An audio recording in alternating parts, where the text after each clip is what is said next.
أعوذ بالله من الشيطان الرجيم. بسم الله الرحمن الرحيم. إن هذا القرآن يهدي للتي هي أقوم ويبشر المؤمنين الذين يعملون الصالحات أن لهم أجرا كبيرا وأن الذين لا يؤمنون بالآخرة أعتدنا لهم عذابا أليما. صدق اللہ العظیم. سورہ بنی اسرائیل آیت نمبر 9 اور 10 آپ کے سامنے تلاوت کی. ان کا ترجمہ کچھ اس طرح ہے: ان ھذا القرآن یہدی للتی ہی اقوم. حقیقت یہ کہ یہ قرآن وہ راہ دکھاتا ہے جو بالکل سیدھی راہ ہے.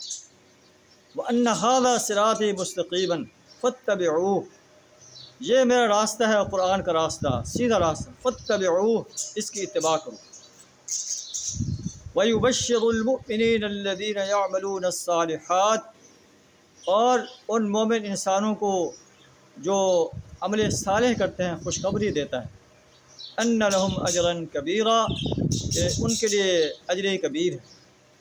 اور جو لوگ اس قرآن کی دعوت کو ماننے سے انکار کر دیتے ہیں، توحید کو، رسالت کو، یوم حساب کو ماننے سے انکار کر دیتے ہیں، اللہ فرماتا ہے وَأَنَّ الَّذِينَ لَا يُؤْمِنُونَ بِالْآخِرَةِ، اور وہ لوگ جو آخرت پر ایمان نہیں رکھتے، اعتدنا لهم عذابا علیما، ہم نے ان کے لیے دردناک عذاب تیار کر رکھا.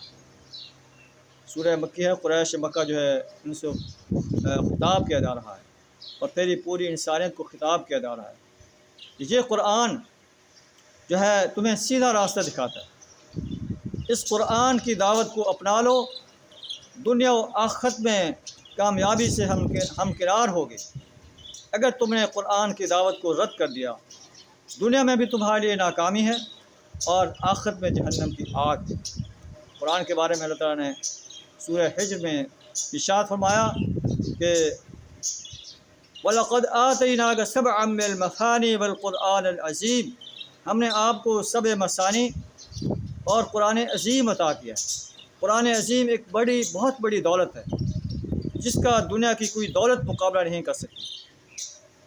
لا تمدن عینیک الی ما متعنا به ازواجا منہم.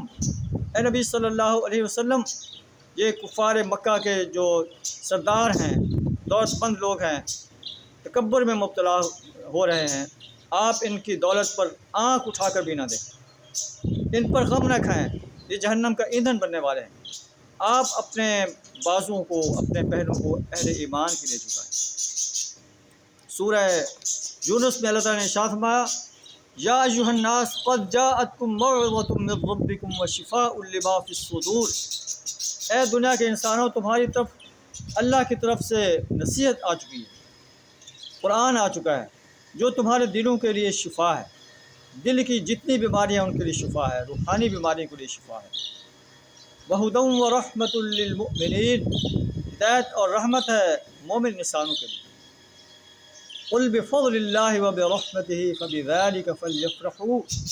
اے نبی صلی اللہ علیہ وسلم، آپ کہہ دیجئے اللہ کے فضل اور اس کی رحمت سے، اللہ کی اس عظیم نعمت پر خوشیاں مناؤ. هُوَ خَيْرٌ مِّمَّا يَجْمَعُونَ، یہ بہتر ہے ان چیزوں سے جو تم جمع کر رہے ہو، جو تم مال و دولت جمع کرتے ہو، کوٹھیاں کاریں بناتے ہو، محلات بناتے ہو. اللہ کا قرآن ان تمام چیزوں سے بہتر ہے. اللہ کے قرآن سے اپنے تعلق کو مضبوط کرو. اس کو جو ہے صحیح تلفظ، صحیح تجوید کے ساتھ پڑھو، سمجھ کر پڑھو. اس کی دعوت پر عمل کرو، اس کی دعوت کو انسانیت کے سامنے پیش کرو. قرآن جو نظام دیتا ہے اس نظام کو قائم کرنے کے لیے اپنا مال، جان، وقت اور صلاحیت کھپا دو.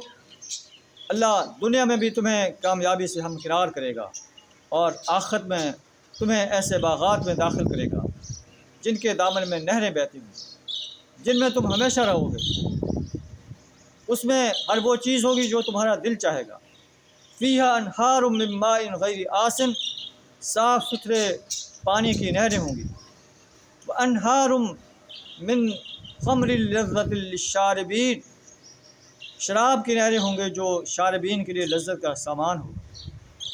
انہار من لبن لم یتغیر طعمہ، دودھ کی نہریں ہوں گی جن کا ذائقہ خراب نہیں ہوگا، وانہار من عسل مصفی، پاک شفاف شہد کی نہریں ہوں گی، اور ہر قسم کے پھل ہوں گے، ومغفرۃ من ربہم، اور سب سے بڑی بات کہ اللہ کی طرف سے معافی کا اعلان ہے۔